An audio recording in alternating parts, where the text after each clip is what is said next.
So you're an admin in a Tango workspace. Let me show you how to get things set up so everything works perfect. I'm Mark. Let's Tango. Inside your Tango workspace, head on over to the left-hand sidebar and select Settings and Members.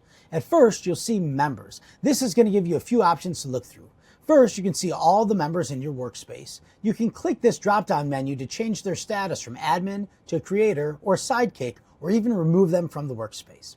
Under Guests, you can get a look of all the guests you've invited to your workspace, and under Invites and Requests, you can see any pending invites to join your workspace.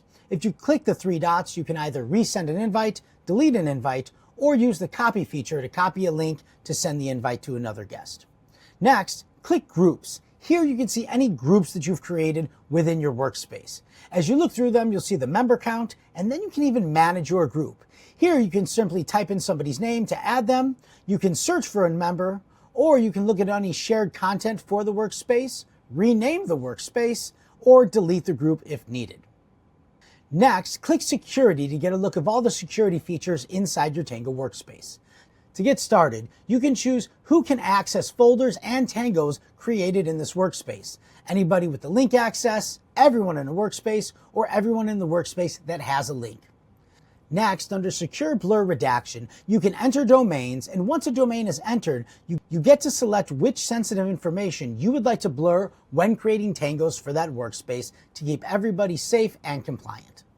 Next, you'll see different login methods to keep your team secure. They can log in with single sign-on, email and password, or even a Google logon.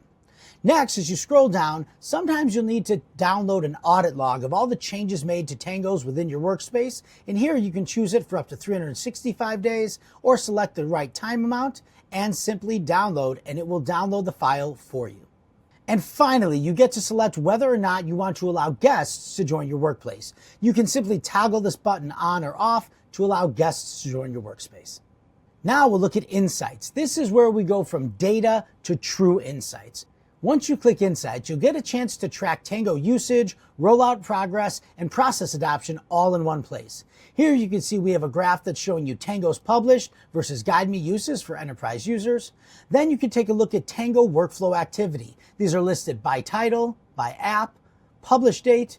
You can see all the views, the Guide Me uses, and the Guide Me completion rates to see if people are actually following a process through to completion. You can also filter this view by time, and by a few other additional filters, by apps used, folders they're created, Tangos made, and who it was viewed by.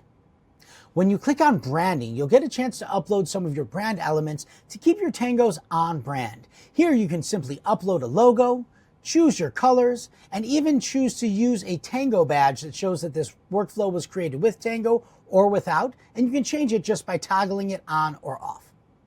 Under Billing, you'll see important billing information, such as your subscription status, your renew date, an overview of your plan, including total seats and usage, as well as the amount of admin and creator seats being used. As always, feel free to reach out to your Tango contact with any questions. You can even use this button in the upper right-hand corner to launch your email provider. Underneath Settings, you can give your workspace a name, you can upload an icon or choose from one of our pre-selected images. You can even choose to enable AI translations for your workflows into one of 10 different languages. And finally, in the danger zone, you can choose to either leave or delete your workspace. And that's how simple it is to navigate the settings menu right inside of Tango. Be sure to reach out to customers at tango.us with any questions. I'm Mark. Let's Tango.